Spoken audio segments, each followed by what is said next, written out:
Hello everyone. देखिए हम शुरू कर रहे हैं एक पहला चैप्टर अपने सिलेबस का, अकाउंटिंग इंटर ग्रुप 1 और अकाउंटिंग आईपीसी ग्रुप 1 का, जिसका नाम है financial statement of companies.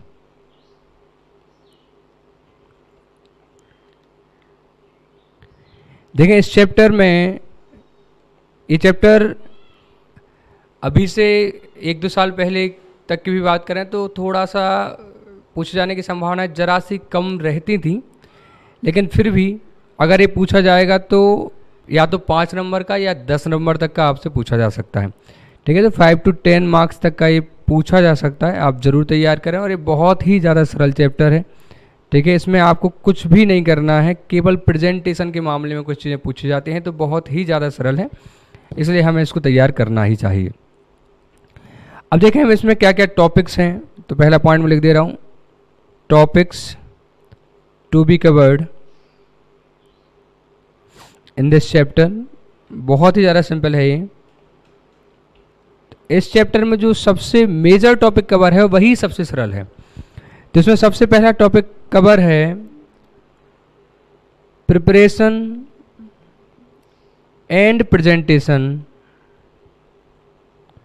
Of financial statement. Financial statement कैसे बनाए जाते हैं, कैसे उनको प्रेजेंट किया जाता है, उसके संबंध में। तो इस चैप्टर का ऐसे बोलें तो 80% जो पोर्शन है वो केवल इसी बारे में है। इनफैक्ट इस चैप्टर का नाम भी है फाइनेंशियल स्टेटमेंट ऑफ कंपनीज। तो उन्हीं की प्रिपरेशन और प्रेजेंटेशन के बारे में बात करनी है हमें। तो देखें इसमें 2 तरीके क्वेश्चन आते हैं फाइनेंशियल स्टेटमेंट के संबंध में। एक तो आपको डेटा गिवन होगा तो बोलेंगे कि इस डेटा से, इस ट्रायल बैलेंस से आप क्या करें, फाइनेंशियल स्टेटमेंट बनाएं। मतलब आप बैलेंस शीट बनाएं और statement of profit and loss बनाएं। ठीक है, आपको ट्रायल बैलेंस गिवन होगा, आपको बोलेंगे बैलेंस शीट बनाएं, statement of profit and loss बनाएं। और ऐसा नहीं जैसा आपको 11th में कॉमर्स में मिलता था, उतना टफ नहीं है ये, बिल्कुल आसान है। बहुत छोटी छोटी इन्फॉर्मेशन होगी, बस वो उनका मेन पर्पज़ है इस चैप्टर में कि क्या आप जानते भी हो कि अगर इंटरेस्ट ऑन डिवेंचर नाम का एक्सपेंस है तो वो फिर कहाँ दिखाई देगा। सर P&L में कहाँ दिखाई देगा, सर एक्सपेंस में कहाँ दिखाई देगा, तो फाइनेंस कॉस्ट नाम के अंदर दिखाई देगा। ठीक है, या फिक्स एसेट बेचने पे कोई प्रॉफिट हो गया तो कहाँ दिखाई देगा, सर P&L में, इनकम में, अदर इनकम में वो दिखाई देगा। तो मेन पर्पज़ जो इनका है वो है कि क्या आपको पता भी है कि कौन सा आइटम कहाँ दिखाई देना चाहिए, प्रोविज़न फॉर डाउटफुल डेट कहाँ दिखाई देना चाहिए, प्रोविज़न फॉर टैक्स कहाँ दिखाई देना चाहिए। ठीक है, तो ये आपको ट्रायल बैलेंस देते हैं, आपको बैलेंस शीट बनाना पड़ता है और profit and loss. 11th class जैसे एडजस्टमेंट्स नहीं होते हैं कि बहुत सारे एडजस्टमेंट दें और आप उन एडजस्टमेंट को कैसे ट्रीट करना है उस बारे में सोचें, बिल्कुल भी नहीं ऐसा होने वाला। कई क्वेश्चन तो ऐसे होते हैं जो केवल जनरल इन्फॉर्मेशन देते हैं, बैलेंस शीट बना के देते हैं पुराने तरीके की, वो बोलते हैं कि एक बार नए तरीके की आप बैलेंस शीट और नोट्स टू अकाउंट बना दो। तो यहाँ हमें बहुत अच्छे से सीखना है कि आखिर जो हमारा शेड्यूल 3 है उसकी क्या रिक्वायरमेंट है, किससे संबंध में, बैलेंस शीट और statement of profit and loss बनाने के संबंध में उसकी क्या रिक्वायरमेंट है, कैसी प्रेजेंटेशन वो चाहते हैं, कैसे नोट्स टू अकाउंट वो चाहते हैं। अगर हमें ये बात पता है तो हम बहुत ही आसानी से इन सवालों के जवाब दे देंगे। मैं आपको क्वेश्चन कराऊंगा, एक क्वेश्चन कराऊंगा, उसके जैसे ही आपको 4 मिलेंगे। ऐसे समझे कि अगर इस पोर्शन के हमने 2 क्वेश्चन कर लिए तो आप बच्चों के पूरे चैप्टर को भी कर पाएंगे। ठीक है, तो मैं सबसे पहले इस पे बात करूंगा। दूसरा हम बात करेंगे concept of dividend and dividend distribution tax. ये बिल्कुल 5 मिनट का ही कॉन्सेप्ट है। डिविडेंड डिस्ट्रीब्यूशन टैक्स कैसे निकाला जाता है, इसकी कुछ ग्रॉसिंग अप का कॉन्सेप्ट होता है, रिवर्स किया जाता है डिविडेंड को फिर निकालते हैं, इस पर हम बात करेंगे। और तीसरा जो इसका पोर्शन है वो है मैनेजरियल रेम्युनरेशन।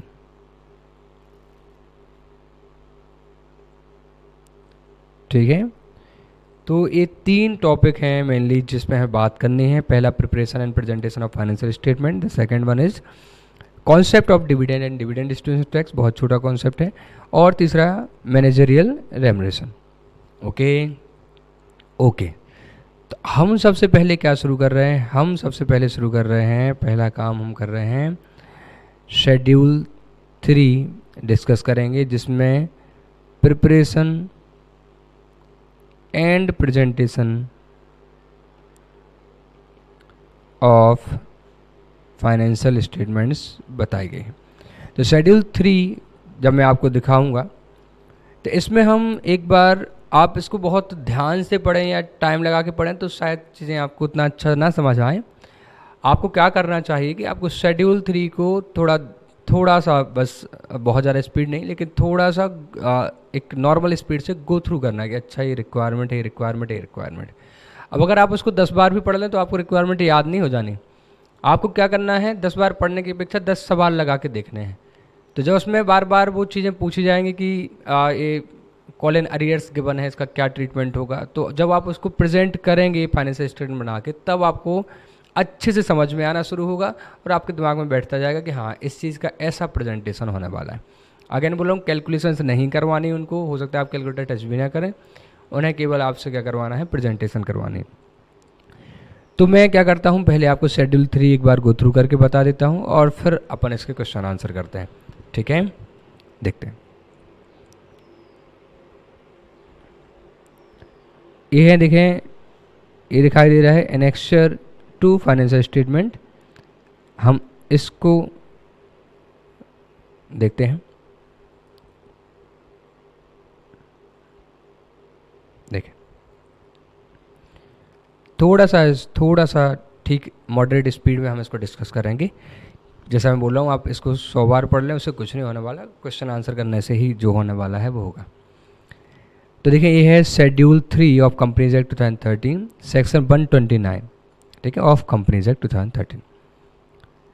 यहाँ देखें, जो भी इंपॉर्टेंट बातें हैं मैं बताते जाऊँगा, जो इंपॉर्टेंट नहीं है वो आप छोड़ें, उनकी कोई ज़रूरत नहीं है। एक पॉइंट है यहाँ पे कि हम बात करें कि फाइनेंशियल स्टेटमेंट बनाते समय किन बातों का ध्यान रखना है, कैसे उसकी प्रेजेंटेशन होगी। तो इन्होंने बोला कि depending upon the turnover of the company के टर्नओवर के हिसाब से the figures appearing in financial statement में be rounded off as given. बोलो, आप फाइनेंशियल स्टेटमेंट के कितने राउंडिंग ऑफ में बना सकते हैं। जैसे आप देखते हैं फाइनेंशियल स्टेटमेंट में ऊपर लिखा रहता है कि figures in 1000, figures in lakhs, figures in crores, ठीक है। तो कितने राउंडिंग ऑफ में आप बना सकते हैं। तो अगर आपका टर्नओवर लेस देन 100 करोड़ है, 100 करोड़ से कम है, तो आप जो फाइनेंशियल स्टेटमेंट बना सकते हैं टू द नियरेस्ट 100 में राउंड अप कर सकते हैं, 1000 में कर सकते हैं, लैक्स में कर सकते हैं और मिलियंस मतलब 10 लाख होता है, इतने में आप उसको राउंड ऑफ कर सकते हैं। अगर आपका टर्नओवर 100 करोड़ से कम है तो आप 10 लाख तक में दिखा सकते हैं ना कि फिगर्स इन मिलियंस। और अगर 100 करोड़ रुपये और मोर, 100 करोड़ या उससे ज़्यादा का आपका टर्नओवर है, तो फिर आप टू द नियरेस्ट लैक्स, आप लैक्स में दिखा सकते हैं, मिलियंस में भी दिखा सकते हैं और करोड़ में भी दिखा सकते हैं। यानी आप बोल सकते हैं फिगर्स इन करोड़, ठीक है। तो 100 करोड़ का टर्नओवर तो आप फिगर्स इन करोड़ में लेके भी फाइनेंशियल स्टेटमेंट बना सकते हैं। ओके, दूसरी बात यह है कि जब भी फर्स्ट ईयर को छोड़ दें, बस जब भी आप सेकेंड ईयर, थर्ड ईयर का भी फाइनेंशियल स्टेटमेंट बनाएं तो आपको हमेशा करस्पॉन्डिंग फिगर देना होगा। मतलब करस्पॉन्डिंग फिगर ऐसा होता है कि ये है figure as at the end of current reporting period, जैसे ये बैलेंस शीट का फॉर्मेट है, और ये होगा figures as at the end of previous reporting period. तो ये लास्ट ईयर का क्या अमाउंट था, करेंट ईयर का क्या है। तो आप कोई भी इन्फॉर्मेशन दे रहे हैं, आपने सपोज शेयर कैपिटल दी, शेयर कैपिटल यहाँ पे सपोज करें आपकी 100 लाख है, तो यहाँ भी बतानी पड़ेगी आपको कि पिछले साल कितने थे। इसको हम बोलते हैं करस्पॉन्डिंग फिगर। तो ओबियसली फर्स्ट ईयर में तो हो नहीं सकता करस्पॉन्डिंग, है ना, क्योंकि फर्स्ट ईयर ही है, लेकिन आपको नेक्स्ट ईयर से हमेशा करस्पॉन्डिंग फिगर्स भी देने होंगे।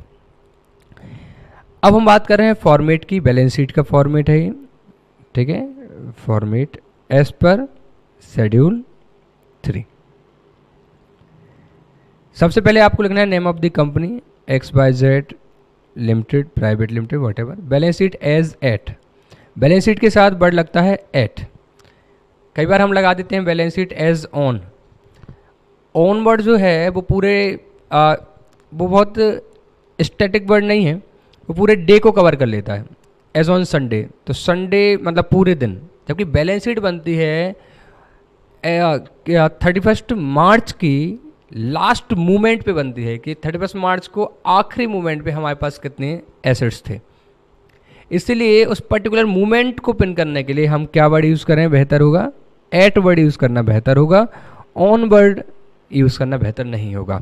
तो बैलेंस शीट एज एट 31 मार्च 2000 जो भी है, ठीक है।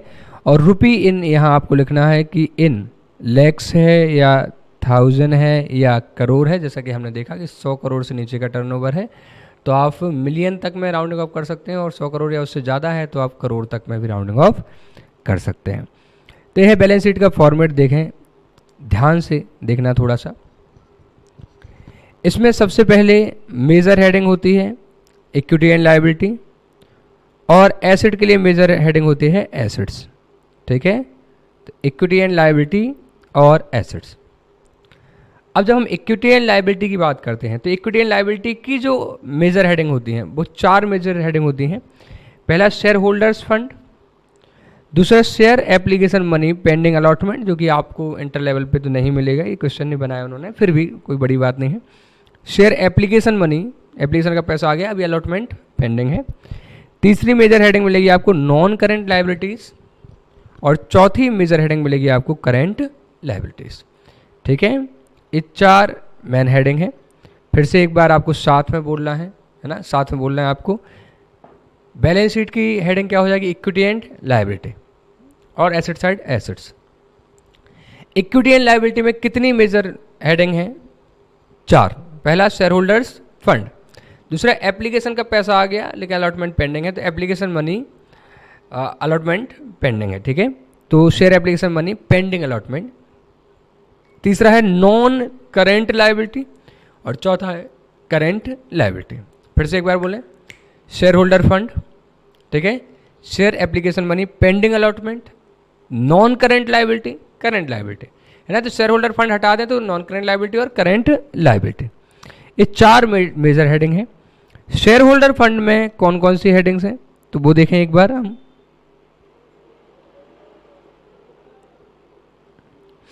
इसमें है शेयर कैपिटल, ठीक है सर, रिजर्व एंड सरप्लस, ये मेन हेडिंग है। तीसरा money received against share warrant, ठीक है। शेयर कैपिटल में आ जाता है equity share capital, preference share capital, ये आ जाता है। रिजर्व एंड सरप्लस में सारे रिजर्व आ जाते हैं, ठीक है, capital reserve, revaluation reserve, debenture redemption reserve, security premium, ठीक है। और जो अपना नेगेटिव बैलेंस होता है ना, नेगेटिव प्रॉफिट एंड लॉस, वो भी रिजर्व एंड सरप्लस में ही माइनस नेगेटिव फिगर में दिखाया जाता है, जिस पर हम बात करेंगे थोड़ी देर बाद। तो शेयर होल्डर फंड में 2 जो मेजर पॉइंट हैं वो है शेयर कैपिटल, दूसरा रिजर्व एंड सरप्लस। दूसरा है share application money pending allotment. इसका मतलब ये होता है कि आपको शेयर एप्लीकेशन का पैसा आया, अब एप्लीकेशन का पैसा आया तो या तो आप शेयर इशू करोगे या पैसा रिफंड करोगे, है ना। ओवर अलॉटमेंट हो गया, कुछ लोगों को इशू करोगे, कुछ लोगों को रिफंड करोगे। जिनको आप शेयर इशू करने वाले हो वो तो शेयर कैपिटल में कन्वर्ट होने वाले हैं, इसलिए इसको हम यहाँ दिखाते हैं share application money pending allotment. और जिनका पैसा आप रिफंड करने वाले हैं, ठीक है, application money due for refund, क्योंकि ओवर सब्सक्रिप्शन हुआ था या उनका फॉर्म सही नहीं भरा था इसलिए आप उनका पैसा रिफंड कर रहे हैं। अगर आपको शेयर एप्लीकेशन का पैसा रिफंड करना है तो फिर क्या बन गया, वो सर वापस करना है तो वो तो लायबिलिटी बन गया, करेक्ट। तो आप 1-2 साल बाद चुकाने वाले हो या अभी कुछ दिनों में चुकाओगे, सर तो हम तो अभी कुछ दिनों में चुकाएंगे, करेक्ट। तो वो क्या बन जाएगा, करेंट लायबिलिटी। तो वो आएगा करेंट लायबिलिटी में एक हेडिंग होती है आखिरी अदर करेंट लायबिलिटी, इसमें आ जाएगा वो application money due for refund. ऐसे बहुत सारी चीज़ें आएंगी लेकिन ये एक पॉइंट मैंने आपको समझाया। तो देखो शेयर होल्डर फंड में आ गया share capital, reserve and surplus, warrant वाला पॉइंट है, ठीक है, वो काम करने आपका। दूसरा share application money pending allotment. अब आया तीसरा पॉइंट, वो है किस बारे में, वो है नॉन करेंट लायबिलिटी। तो नॉन करेंट लायबिलिटी मतलब एक तरीके से बात करें तो हम लॉन्ग टर्म लायबिलिटी हो गए ना, नॉर्मली ऐसी बात करें तो 12 महीने के बाद जिनका पेमेंट होना है वो नॉन करेंट लायबिलिटी है। आगे एक्सप्लेन किया हुआ है कि नॉन करेंट लायबिलिटी किसे कहते हैं, करेंट लायबिलिटी किसे कहते हैं, नॉन करेंट एसेट किसे कहते हैं, करेंट एसेट किसे कहते हैं, देखेंगे। तो अब नॉन करेंट लायबिलिटी में इन्होंने 4 कैटेगरी बनाई, बिल्कुल सरल कैटेगरी। पहला है लॉन्ग टर्म बोरोइंग्स, आपने जो लॉन्ग टर्म बोरोइंग की है, अब ये डिवेंचर इशू हो सकते हैं, बॉन्ड इशू कर सकते हैं आप लॉन्ग टर्म के लिए, लॉन्ग टर्म लोन ले सकते हैं आप बैंक से, है ना, आप रिलेटेड पार्टी से भी लोन ले सकते हैं। तो लॉन्ग टर्म बोरोइंग्स जो लॉन्ग टर्म के लिए आपने उधार लिया है, ठीक है। दूसरा है डिफर्ड टैक्स लायबिलिटी। ये हमेशा डिफर्ड टैक्स लायबिलिटी हमेशा लॉन्ग टर्म होती है और डिफर्ड टैक्स एसेट हमेशा लॉन्ग टर्म होता है, एक करंट नहीं होते। इसको मैं एक्सप्लेन नहीं कर रहा हूँ, ये AS 22 में है जो कि आपके ग्रुप 2 में है, ठीक है। तो ये फाइनल में ही आपकी बैलेंस शीट में आने वाला है, अभी तो नहीं आने वाला। तो deferred tax liability. Other long term liabilities, liabilities और भी हो सकती हैं जो लॉन्ग टर्म हो, जैसे आपके लॉन्ग टर्म क्रेडिटर्स हो सकते हैं, ठीक है। क्रेडिटर से आपने पैसा बोरो नहीं किया इसलिए वो लॉन्ग टर्म बोरोइंग्स नहीं है, क्योंकि आपने पैसा बोरो नहीं किया, बस आपको उनका पैसा चुकाना है जो आप लंबे समय बाद चुकाने वाले हो। सपोज आप बोला यार हम 2-3 साल बाद दे पाएंगे, कुछ प्रॉब्लम चल रही है, उन्होंने बोला ठीक है दे देना, तो है तो आपके क्रेडिटर गुड्स के संबंध में, लेकिन वो 2 साल बाद आप पेमेंट करने वाले हैं, तो वो हो जाएंगे other long term liabilities. Sir ये लॉन्ग टर्म बोरोइंग्स क्यों नहीं हो गया अगर ये क्रेडिटर लॉन्ग टर्म के लिए है? बोरोइंग मतलब लॉन्ग टर्म के लिए उधार लेना, तो आपने बैंक से उधार लिया, डिवेंचर होल्डर से उधार लिया, तो बोरोइंग। आपको क्रेडिटर का चुकाना था, आपने सामान लिया, उधार पैसा उधार नहीं लिया, सामान उधार लिया जिसका पैसा चुकाना है और नहीं चुका रहे हो, तो वो अदर करंट अदर लायबिलिटी में आएगा, करंट या नॉन करंट डिपेंड करता है, लेकिन बोरोइंग्स नहीं कहलाएगा वो, ठीक है। बोरो नहीं करना आपको। तो इस तरीके की जो आपको पेमेंट्स करने थे, जैसे आपने फिक्स एसेट एक्वायर किया, अब आपने बोला सर कि हम पैसा 1.5 साल बाद चुका देंगे, उसने बोला ठीक है, क्या आपने उससे पैसा उधार लिया है?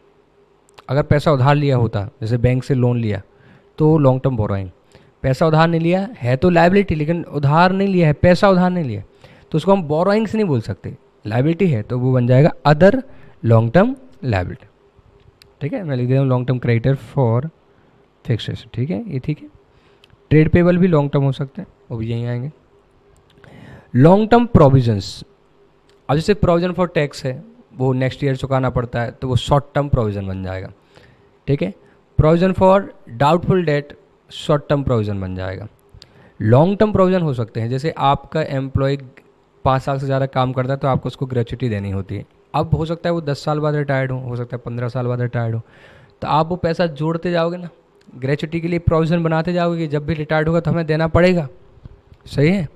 तो वो कहाँ आ जाएगी वो प्रोविज़न आप जो बनाओगे, वो आएगा लॉन्ग टर्म प्रोविजंस में, ठीक है, ओके। तो मैं फिर से एक बार रिपीट करना चाह रहा हूँ, नॉन करेंट लायबिलिटी में हमने 4 पॉइंट पढ़े। लॉन्ग टर्म बोरोइंग, जब लॉन्ग टर्म के लिए पैसा उधार लिया हो। दूसरा deferred tax liability.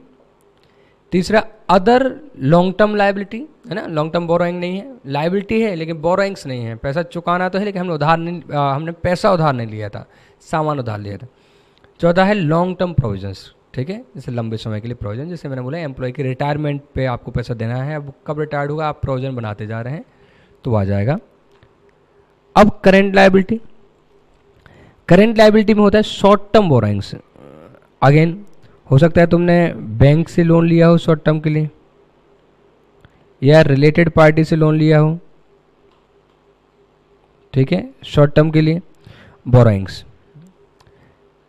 Trade payables आपको बताने हैं, ये जरूरी नहीं है आप काट दें। ट्रेड पेबल्स आपको बताने हैं, आपके करंट लायबिलिटी में आते हैं, ट्रेड पेबल की अलग हेडिंग होती है। अदर करंट लायबिलिटी और शॉर्ट टर्म प्रोविजन, तो पहले तो हम देख लेते हैं करंट लायबिलिटी में भी 4 क्लासिफिकेशन है, short term borrowings, trade payables, other current liabilities, short term provision. फिर से शॉर्ट टर्म बोरोइंग्स, जैसे लॉन्ग टर्म बोरोइंग था, शॉर्ट टर्म बोरोइंग है। ट्रेड पेबल की अलग से हेडिंग है, वहाँ अदर नॉन करेंट लायबिलिटी थी, लॉन्ग टर्म लायबिलिटी थी, यहाँ भी अदर करेंट लायबिलिटी है, वहाँ लॉन्ग टर्म प्रोविजन था, यहाँ भी शॉर्ट टर्म प्रोविजन है, ठीक है। तो यहाँ भी हो गया short term borrowing, trade payables, other current liability और शॉर्ट टर्म प्रोविजंस। तो देखो मैंने यहाँ समझाया कि शॉर्ट टर्म बोरोइंग्स हो सकती है, बैंक से लोन लिया हो, रिलेटेड पार्टी से लोन लिया। ट्रेड पेबल आप समझते हैं, ट्रेड पेबल तभी वर्ड यूज़ किया जाता है जब वो गुड्स या जो सर्विसेज में हम डील करते हैं उनके संबंध में जो उधारी हो ना, उसी को हम ट्रेड पेबल या ट्रेड रिसीवेबल वर्ड यूज़ करते हैं। और किसी भी चीज़ का हमें पैसा देना है तो वो ट्रेड पेबल या ट्रेड रिसीवेबल वर्ड यूज़ नहीं होगा उसमें। Other current liability, short term provision. Other current liability में सर क्या आ सकता है? देखो अदर करेंट लाइबिलिटी में तो बहुत कुछ आ सकता है। आउटस्टैंडिंग सैलरी, बताओ क्या होगी? सर सैलरी चुकानी है, हाँ तो 1-2 महीने में ही चुकानी होगी, तो है तो short current liability. Current liability है तो क्या ये शॉर्ट टर्म बोरोइंग्स है? नहीं सर, हमने उनसे पैसे थोड़ी उधार लिए हैं, चुकाने हैं अलग बात है, लेकिन उधार थोड़ी उनसे पैसा लिया था, तो शॉर्ट टर्म बोरोइंग नहीं है। क्या ये ट्रेड पेबल है? नहीं सर, ट्रेड पेबल भी नहीं है। क्या ये शॉर्ट टर्म प्रोविजन है? नहीं सर, लाइबिलिटी चुकानी है निश्चित, पता है, प्रोविजन थोड़ी। हाँ तो जो आउटस्टैंडिंग सैलरी है, आउटस्टैंडिंग रेंट हो गया, ये क्या हो जाएंगे? अदर करेंट लाइबिलिटी हो जाएगी। एक बहुत अच्छा पॉइंट बता रहा हूँ आपको, आपने यहाँ debenture long term borrowing purpose से डिवेंचर लिए थे 5 साल के लिए। आपने बोला था हर एक साल के एंड में मैं आपका कुछ पैसा चुका दूंगा। 5 साल के लिए 5 लाख रुपए लिए थे, तो हर एक साल के एंड में कितना चुकाना है? 1 लाख। ठीक है, अब आपने इस साल के एंड में 1 लाख चुका दिया होगा, अगला 1 लाख आपको अगले साल के एंड में चुकाना है। तो इस बैलेंस शीट से 12 महीने के अंदर अंदर चुकाना ना 1 लाख। तो जो आपके 5 लाख के डिवेंचर है, 5 लाख के डिवेंचर आपने फर्स्ट ईयर के एंड में 1 लाख पेड, 1 लाख तो पे ही कर दी, बात ही खत्म हुए। 12 मंथ के अंदर 1 लाख और देना है, और बचा हुआ 3 लाख आपको आफ्टर 12 मंथ बाद में दोगे, है ना। 5 लाख लिए थे 1 तारीख को, 1 लाख चुका दिए, 1 लाख अगले साल चुकाएंगे, बचे 3 लाख और बाद में। तो 1 लाख चुका दिए, बात खत्म। 1 लाख जो अगले साल चुकाएंगे वो क्या 12 महीने से बाद चुकाना है? नहीं। तो नए शेड्यूल जो आया था, शेड्यूल 3 आया था, इसमें क्या होता है कि जो आपकी लॉन्ग टर्म लाइबिलिटी जिसका उसका जो पोर्शन आपको 12 महीने के अंदर चुकाना है वो लॉन्ग टर्म बोरोइंग से हटके अदर करेंट लाइबिलिटी में आ जाएगा। कहाँ आ जाएगा? Other current liability. और 3 लाख रुपए अभी भी लॉन्ग टर्म बोरोइंग में आएंगे। 1 लाख चुका दिए, 4 लाख बचे, 4 लाख में से 1 लाख 1 साल के अंदर चुकाने हैं, अदर करेंट लाइबिलिटी में आएगा, 3 लाख लॉन्ग टर्म बोरोइंग में आएगा। अब जहाँ कन्फ्यूजन हो सकती है वो है कि sir 3 lakh long term borrowing में आएगा और 1 लाख शॉर्ट टर्म बोरोइंग में डाल देते हैं हम। जो 12 महीने के अंदर चुकाने वो शॉर्ट टर्म बोरोइंग में डाल दो इसमें, और जो 1 साल बाद चुकाने वो लॉन्ग टर्म बोरोइंग में डाल दो। अब आप बताना, क्या वो 1 लाख आपने शॉर्ट टर्म के लिए बोरो किया था? ऐसे बोरोइंग तो लॉन्ग टर्म ही है, चुकाना 1 साल के अंदर है। ऐसा भी हो सकता है आपने 10 साल के लिए लोन लिया हो और आपने बोला हो कि 10 साल के बाद हर साल 1 लाख चुकाएंगे, तो लोन तो लॉन्ग टर्म ही था, बस अब उसमें से कुछ पैसा हमें 10 साल बाद जब 11वां साल आया तो हमें 1 साल के एंड में कुछ पैसा चुकाना पड़ेगा, कुछ पैसा 1 साल के अंदर चुकाना पड़ेगा, तो वो करेंट लाइबिलिटी बन गया। लेकिन क्या आप उसको शॉर्ट टर्म बोरोइंग बोल देंगे? सर बोरोइंग तो ओरिजिनली लॉन्ग टर्म थी, बस उसका कुछ पोर्शन हमें अभी चुकाना है, इसलिए वो क्या बन जाएगा? करेंट लाइबिलिटी बन जाएगा, शॉर्ट टर्म बोरोइंग नहीं बनेगा। शॉर्ट टर्म बोरोइंग वो होगी जो ओरिजिनली 12 महीने से के अंदर अंदर चुकाने के लिए ली गई हो। ठीक है, तो अदर करेंट लाइबिलिटी में और क्या आ जाएगा? आ जाएगी current मैच्योरिटीज of long term borrowings. और क्या आ जाएगा सर? अगर डिविडेंड आपने डिक्लेयर कर दिया और वो पेबल है तो डिविडेंड पेबल भी यहाँ आ जाएगा, और डिविडेंड डिस्ट्रीब्यूशन टैक्स जो पेबल है वो भी यहाँ आ जाएगा, है ना। डिविडेंड पेबल, आप डिविडेंड जब भी डिक्लेयर कर दो उसके 30 दिन के अंदर अंदर पे करना पड़ता है, अदरवाइज आपको ब्याज लगता है। ठीक है, तो चूँकि आपने डिक्लेयर कर दिया 30 दिन के अंदर पे करना है, तो वो तो है ही करेंट लाइबिलिटी, सही है। और डिविडेंड डिस्ट्रीब्यूशन टैक्स पेबल, जब आप डिविडेंड चुकाओगे तो आपको डिविडेंड डिस्ट्रीब्यूशन टैक्स भी चुकाना पड़ेगा, वो भी करेंट लाइबिलिटी होगा। शॉर्ट टर्म प्रोविजन में सर क्या आएगा? इसमें आ जाएगा provision for tax, provision for doubtful date. तो ऐसे कोई भी शॉर्ट टर्म प्रोविजंस जो आपको शॉर्ट टर्म में चुकाने हैं वो आ जाएंगे। तो ये मैंने बताया आपको इक्विटी एंड लायबिलिटी साइड। तो share holder fund, major 4 heading थी, share holder fund, application money, pending allotment, non current liability, current liability. Share holder fund में 2 थी, share capital, reserve and surplus. मैंने बोला नेगेटिव भी होगा अगर प्रॉफिट तो भी रिजर्व एंड सरप्लस में नेगेटिव ही दिखाई देगा। फिर एप्लीकेशन मनी, पेंडिंग अलॉटमेंट मैंने बताया, जिनका अलॉटमेंट पेंडिंग है वो शेयर कैपिटल में कन्वर्ट होने वाले, इसलिए शेयर कैपिटल के नीचे ही अपन ने उनको रखा है, शेयर होल्डर फंड के नीचे। और जिनका हमें पैसा वापस करना है एप्लीकेशन मनी का, उनको हम अदर करेंट लायबिलिटी में दिखाएंगे। ठीक है, ये हो गया। अब नॉन करेंट लाइबिलिटी में 4 हेडिंग थी। लॉन्ग टर्म बोरोइंग्स, जो लंबे समय के लिए लोन लिए हैं। डेफर्ड टैक्स लाइबिलिटी, ठीक है, वो डिस्कस नहीं किया हमने। तीसरा हमने बात की है अदर लॉन्ग टर्म लोन्स, है ना, अदर लॉन्ग टर्म लाइबिलिटीज़। तो अदर लॉन्ग टर्म लाइबिलिटीज़ में क्या आ जाएगा, जैसे हमारा ट्रेड पेबल है, हमें वो 1 साल बाद चुकाना है, ठीक है, या फिर हमने फिक्स एसेट उधार खरीदा है, हम पैसा 1.5-2 साल बाद चुकाएंगे, तो वो अदर लॉन्ग टर्म लाइबिलिटीज़ में आ जाएगा। लॉन्ग टर्म प्रोविजंस है ना, ऐसी प्रोविजन जो हमें लंबे समय बाद चुकाना, रिटायरमेंट से संबंधित होते हैं। अब करेंट लाइबिलिटी में भी ऐसे ही 4 होते हैं। पहला शॉर्ट टर्म बोरोइंग, वहाँ long term borrowing, short term borrowing. दूसरा यहाँ ट्रेड पेबल एक अलग बढ़ गया। तीसरा अदर करेंट लाइबिलिटी। चौथा शॉर्ट टर्म प्रोविजन। तो शॉर्ट टर्म बोरोइंग जो 12 महीने के अंदर के लिए बोरो की हो। ट्रेड पेबल तो आप जानते हैं। अदर करेंट लाइबिलिटी में आ जाएगी जो लॉन्ग टर्म बोरोइंग्स का जो करंट मैच्योरिटी है, जो 12 महीने के अंदर चुकाना है, वो भी आ जाएगी। जो outstanding rent, outstanding salary, outstanding wages है, ये भी आ जाएगा। डिविडेंड पेबल है तो वो भी आ जाएगा। डिविडेंड डिस्ट्रीब्यूशन टैक्स पेबल है, वो भी आ जाएगा। सो शॉर्ट टर्म प्रोविजन में क्या आ जाएगा, short term provision, provision for tax आ जाएगा, प्रोविजन फॉर डाउटफुल डेट आ जाएगा, ठीक है, ये आ जाएगा। अब हम बात करते हैं एसेट्स की। एसेट्स में है नॉन करेंट एसेट और करेंट एसेट, एक 2 मेजर हेडिंग होती हैं।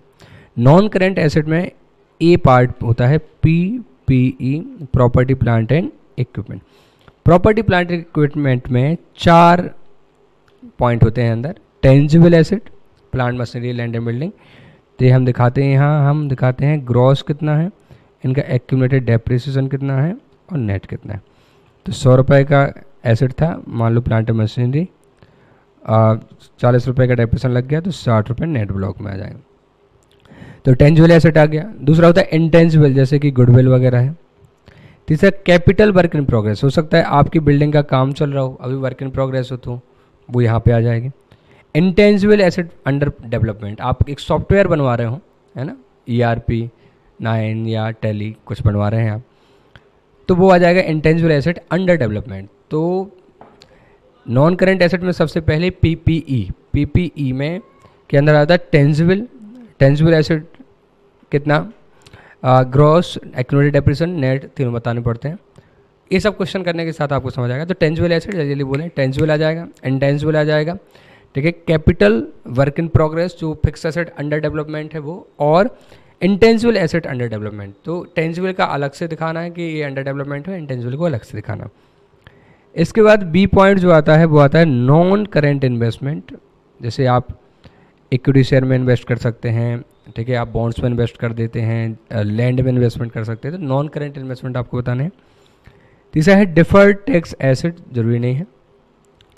Long term loans and advances, आपने लॉन्ग टर्म लोन एडवांस दिया, जैसे कि डायरेक्टर को आपने लोन दिया हो सकता है लॉन्ग टर्म, या आप अपने सप्लायर को लॉन्ग टर्म एडवांसेस दिए हो सकते हैं 2 साल के लिए, तो आपको बताना है। अदर करेंट एसेट्स, आपके जो और एसेट्स हैं वो भी आपको बताने हैं, ठीक है।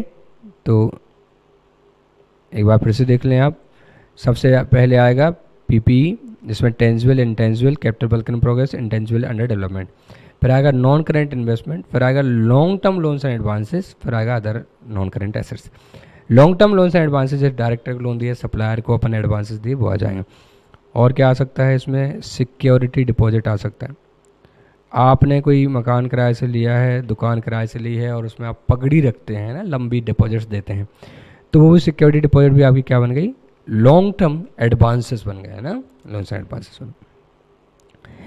करेंट एसेट में क्या आ जाएगा, करेंट एसेट में सबसे पहले करेंट इन्वेस्टमेंट्स आएंगे, इन्वेंट्री आएगी। इन्वेंट्री के अंदर क्या क्या आएगा, इन्वेंट्री के अंदर रॉ मटेरियल की इन्वेंट्री, वर्क इन प्रोग्रेस की इन्वेंट्री, फिनिश गुड्स की inventory, stock in trade. Stock in trade और फिनिश गुड्स में क्या है, जो माल आप बनाते हैं वो कहलाता है फिनिश्ड गुड्स, आपने फिनिश की हुई गुड्स हैं, और जो आप बना बनाया माल खरीद के लाते हैं वो क्या हो जाएगा, स्टॉक इन ट्रेड हो जाएगा।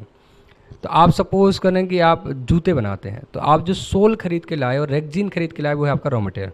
अब आपने इनको आधा बना लिया, वो आपका वर्क इन प्रोग्रेस। जो आपने जूते बना लिए वो हो गए आपकी फिनिश गुड्स, और कुछ एडिडास और नाइकी के शूज़ आपने खरीद के भी रखे हैं, ठीक है, तो वो आपके लिए होगा स्टॉक इन ट्रेड। तो वो सारे भी इन्वेंट्री में आएंगे। प्लस जो लूज टूल्स होते हैं, लूज टूल्स भी किस में कवर किए जाते हैं, इन्वेंट्री में ही कवर किए जाते हैं। फिर आपको बताना है ट्रेड रिसीवेबल। अपने ट्रेड रिसीवेबल में 2 कैटेगरी बतानी पड़ती हैं, trade receivable up to 6 month, 6 महीने तक के ट्रेड रिसीवेबल, और मोर देन 6 मंथ, ऐसे ट्रेड रिसीवेबल जिनको 6 महीने से ज़्यादा हो गए हैं, और ऐसे ट्रेड रिसीवेबल जो 6 महीने तक के हैं। तो ट्रेड रिसीवेबल में 2 कैटेगरी बनानी पड़ती हैं आपको, वो मेनली क्या है, 6 महीने तक के ट्रेड रिसीवेबल, 6 महीने से ज़्यादा के ट्रेड रिसीवेबल। फिर है अगला cash and cash equivalents. Cash and cash equivalent में आ गया, कैश में आ गया cash in hand, cash at bank. Cash equivalent में क्या आ जाएगा, जो सेविंग अकाउंट में पैसा होता है आपका, वो कैश इक्विवेलेंट जैसा होता है। फिर है short term loans and advances. आपने शॉर्ट टर्म के लिए सप्लायर को एडवांस दिया हो सकता है, आपने शॉर्ट टर्म के लिए डायरेक्टर को एडवांस दिया हो सकता है, आपने शॉर्ट टर्म के लिए एम्प्लॉय को एडवांस दिया हो सकता है, वो इसमें आ जाएगा। और अदर करेंट एसेट्स आ जाएंगे। ठीक है। अब सर जैसे प्रीलिमिनरी एक्सपेंस दिखाया करते थे पहले एसेट साइड, तो अगर कोई प्रीलिमिनरी एक्सपेंस है तो उसको रिजर्व एंड सरप्लस से हटा के दिखाएंगे, एसेट साइड नहीं दिखाएंगे। ओके, देखिए अब कुछ और जनरल इंस्ट्रक्शंस हैं। तो general instructions for preparation of balance sheet, तो यहाँ बताया गया कि an asset shall be classified as current. Current asset कब कहलाएगा कोई एसेट, है ना, अपन ने बोला non current asset current asset, non current liability current liability, तो कोई एसेट करेंट कब कहलाएगा। तो 4 क्राइटेरिया हैं जिनसे आप चुन सकते हैं कि कोई एसेट करेंट कहलाएगा। अगर वो चारों क्राइटेरिया में किसी में भी नहीं फॉल होता तो फिर वो नॉन करेंट एसेट हो जाएगा। कौन कौन से criteria, when it satisfy any of the following, है ना, कोई भी। तो एक एसेट करेंट एसेट तब होगा, बहुत सिंपल क्राइटेरिया है। पहला, it is expected to be realised in और इज इंटेंडेड फॉर सेल और consumption in companies normal operating cycle. Operating cycle का मतलब होता है जब आप रॉ मटेरियल खरीद के लाते हैं और आप उसको फिनिश गुड्स बना के, और जब आप उसको क्या कर देते हैं, सेल। जितना पीरियड इस पूरी प्रोसेस में लगता है, सपोज इसमें आपको 6 मंथ लगते हैं, तो ये आपकी क्या कहलाएगी, operating cycle. Raw material purchase करने से फिनिश गुड्स को बेचने तक, है ना, रॉ मटेरियल लाए आप, फिर आपने उसको बनाया, फिर आपने उसको रखा, फिर आपने उसको बेचा, तो रॉ मटेरियल परचेज से फिनिश गुड्स की सेल तक का जो टाइम लगता है वो कहलाती है ऑपरेटिंग साइकिल। तो ऐसा कोई भी एसेट जिसको आप अपनी ऑपरेटिंग साइकिल के अंदर अंदर रियलाइज कर लेंगे या करने की इंटेंशन रखते हैं, वो आपका क्या कहलाएगा, करंट एसेट। तो जैसे अपन इन्वेंट्री है, तो इन्वेंट्री तो अपने आप by default he current asset बन गई, क्योंकि वो तो ऑब्वियसली, है ना, रॉ मटेरियल है, फिनिश गुड्स में बन के सेल होगा, तो वो तो ऑब्वियसली ऑपरेटिंग साइकिल के अंदर ही रियलाइज होगी, क्योंकि उसी को रियलाइज करने की तो बात हो रही है कि ऑपरेटिंग साइकिल मतलब क्या, कि आपने रॉ मटेरियल खरीद के फिनिश गुड्स बना के जब उसको बेच दिया, उतना पीरियड कहलाएगा ऑपरेटिंग साइकिल। तो इन्वेंट्री तो हमेशा ही ऑपरेटिंग साइकिल के अंदर होगी, तो हमेशा करंट एसेट। ऐसे आपके डेटर जो 6 महीने के अंदर रियलाइज हो जाएंगे, वो करंट एसेट। सर 6 महीने के अंदर तो वैसे भी करंट एसेट होते हैं, बिल्कुल करेक्ट। हो सकता है आपकी ऑपरेटिंग साइकिल 15 महीने की हो।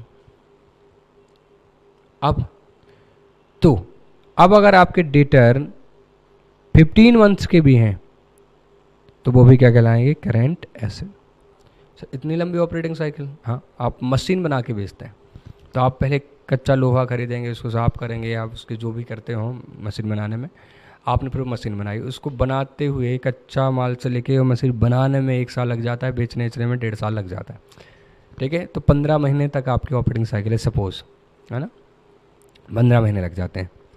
तो आपकी ऑपरेटिंग साइकिल के अंदर जो भी एसेट बिकने की संभावना है या रियलाइज होने की संभावना, वो भी करंट एसेट होगा। तो डेटर अपना 15 महीने तक भी क्या कहलाएगा, करंट एसेट ही कहलाएगा। ये बात समझ आ रही है आपको। तो अगर 6 महीने की ऑपरेटिंग साइकिल है तो 6 महीने तक भी करंट कहलाएगा, 15 महीने की ऑपरेटिंग साइकिल है तो 15 महीने तक भी अपने डेटर करंट एसेट ही कहलाएंगे। 2 साल की ऑपरेटिंग साइकिल, आप हवाई जहाज़ बना के बेचते हैं, 3 साल की ऑपरेटिंग साइकिल है, 3 साल तक भी आपके एसेट क्या हो जाएंगे, करंट कहलाएंगे। दूसरा, it is primarily held for purpose of being trade, जैसे कि इन्वेंट्री। अब इन्वेंट्री प्राइमरीली सेल के लिए है, तो भले आपकी ऑपरेटिंग साइकिल 6 महीने की है, लेकिन इन्वेंट्री 1.5 साल बाद भी करंट एसेट ही कहलाएगी, क्योंकि वो प्राइमरीली बेचने के लिए रखी है।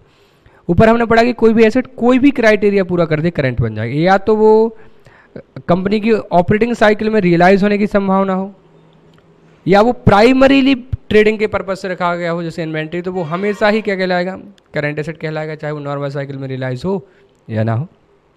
तीसरा है, it is expected to be realise within 12 month, यानी अगर कोई चीज़ 12 महीने के अंदर अंदर रियलाइज होने की संभावना है, तो भी वो करंट एसेट कहलाएगी। मतलब आपकी ऑपरेटिंग साइकिल है 9 महीने की और आपकी इन्वेंट्री, आपके डेटा रियलाइज हो रहे हैं 12 महीने में। आपकी ऑपरेटिंग साइकिल है 9 महीने की, आपके डेटा रियलाइज हो रहे हैं 10 महीने में। बताओ करंट एसेट है या नहीं है? सर वो तो ऑपरेटिंग साइकिल के बाद रियलाइज हो रहे हैं। तो अगर ऑपरेटिंग साइकिल के अंदर रियलाइज हो तो भी करंट, 12 महीने के अंदर रियलाइज हो तो भी करंट, केवल ट्रेडिंग के पर्पज से ही रखा गया था उनको प्राइमरीली तो भी करंट, कोई भी क्राइटेरिया पूरा कर दे। यानी कि ऐसा बोले सिंपल सा, तो 12 महीने के अंदर अंदर तो सब कुछ करंट है ही, जो भी 12 महीने के अंदर रियलाइज हो। अगर आपकी ऑपरेटिंग साइकिल 12 महीने से ज़्यादा है, आपकी ऑपरेटिंग साइकिल जो है वो अगर 18 महीने हैं, तो 18 महीने के अंदर भी अगर कोई चीज़ रियलाइज हो जाएगी तो भी वो करंट ही होगी।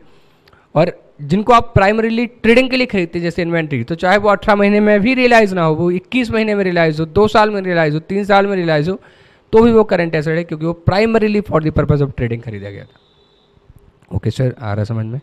और जो कैश एंड कैश इक्विवेलेंट्स हैं वो भी करंट एसेट कहलाते हैं, अनलेस कि उनके ऊपर कोई रिस्ट्रिक्शन हो।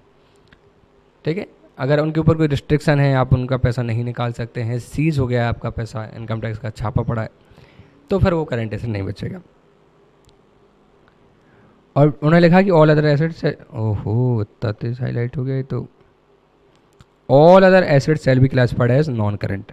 ठीक है, an operating cycle is the time between the acquisition of asset for processing and their realisation in cash और कैश इक्विवेलेंट। ठीक है, और where the normal operating cycle can not be identified, it is assume to have a duration of 12 month. यानी कुछ ना पता चले तो 12 महीने तो आप मान लेंगे ऑपरेटिंग साइकिल है, 12 महीने से ज़्यादा हो तो फिर आप पता करें, क्योंकि आप उतने समय तक भी उसको करंट क्लेम कर सकते हैं।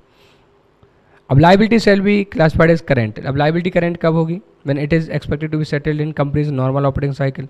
अगर 15 महीने की ऑपरेटिंग साइकिल है तो 15 महीने में जो सेटल हो जाए वो, या it is held primarily for the purpose of trade, या it is due to be settle within 12 month. 12 महीने के अंदर तो हमेशा ही करंट रहेगा, और ऑपरेटिंग साइकिल अगर 15 है तो 15 महीने के अंदर भी करंट रहेगा। ठीक है, ये हो गया। ठीक है, अब काम का नहीं है। अब है किसी भी ये पॉइंट लिखा है कि trade receivable shall be classified as trade receivable if it is in respect of amount due on account of goods sold और सर्विसेज रेंडर्ड। गुड्स या सर्विस के संबंध में ही जो पैसा मिलना बाकी है वो ट्रेड रिसीवेबल कहलाएगा, और गुड्स और सर्विसेज के संबंध में जो देना बाकी है वो ट्रेड पेबल कहलाएगा। आपको अगर मशीन के संबंध में कुछ पैसा देना है तो उसको आप ट्रेड पेबल नहीं कह सकते।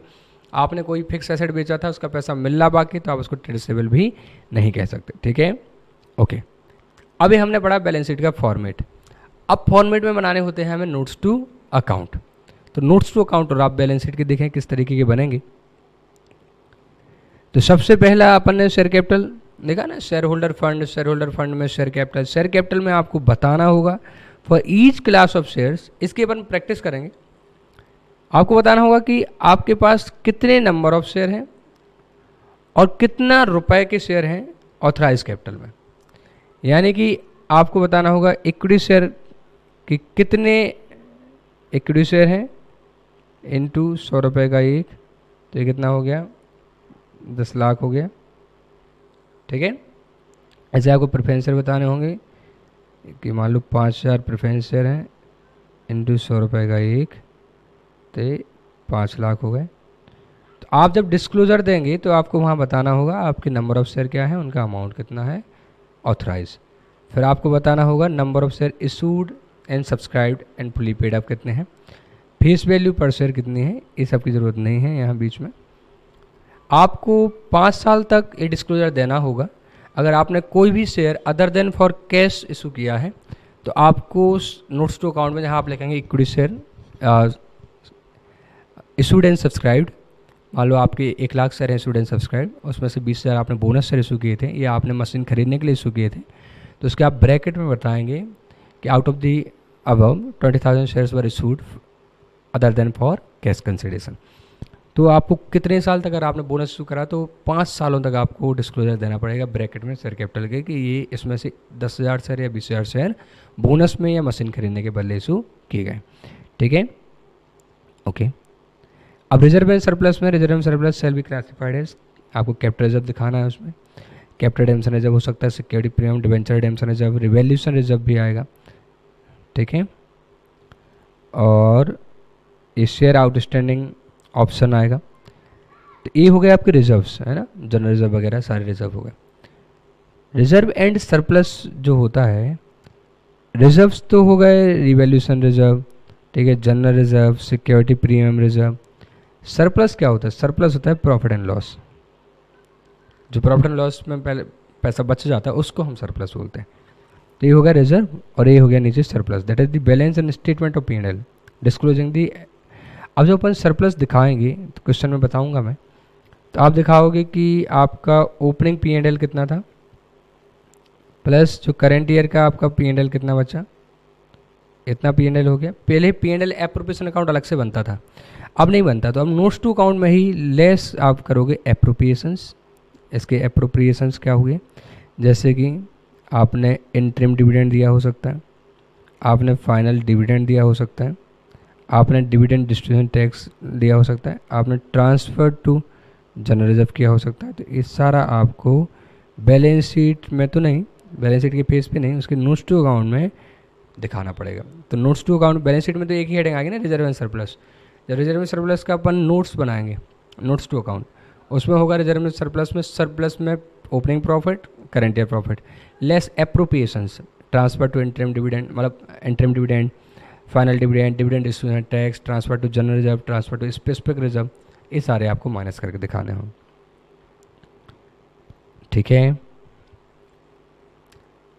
अब आपने मान लो जनरल रिजर्व में ट्रांसफ़र किया है, तो आपका जो रिजर्व एंड सरप्लस में जनरल रिजर्व दिख रहा होगा, तो इसमें दिखेगा ओपनिंग प्लस आपको ऐसे दिखाना होगा एडिशन, तो ये टोटल जनरल रिजर्व आ जाएगा, ऐसे आप शो करेंगे। और यहाँ लिखा है debit balance of statement of profit and loss shall be shown as negative figure under the head surplus.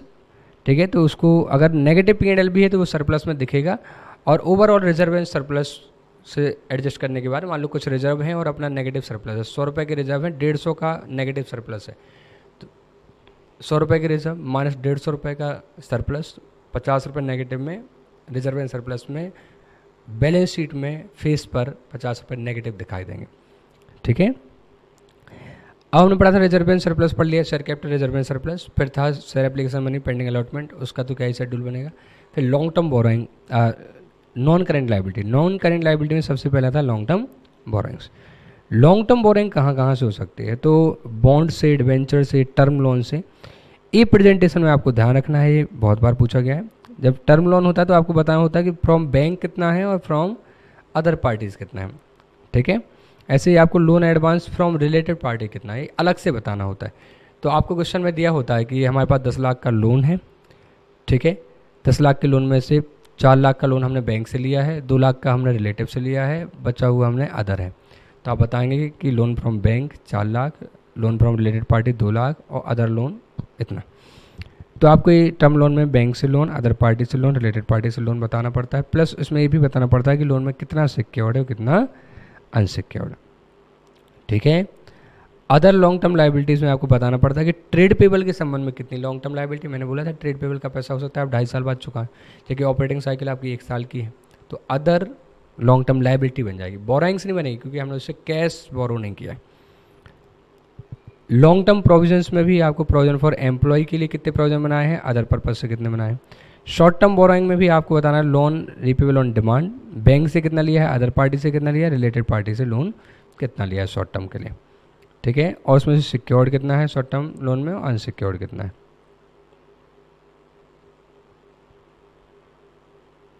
Other current liabilities में क्या क्या बताना है आपको, ये सारी चीज़ें हो सकती हैं। अदर करेंट लायबिलिटी में मैंने जो आपको बता रखा है वो ही है, यहाँ लिखा हुआ है। अनपेड डिविडेंड हो सकता है, application money receipt for allotment of security and due for refund हो सकता है ना।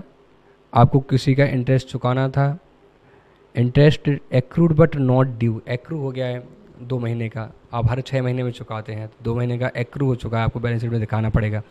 अदर करेंट लायबिलिटी में हो सकता है ड्यू डेट आ गई हो, आपने चुकाना पाया तो भी आपको दिखाना पड़ेगा एक्रूड एंड ड्यू। ठीक है, तो ये करेंट लायबिलिटी में आ जाएगा।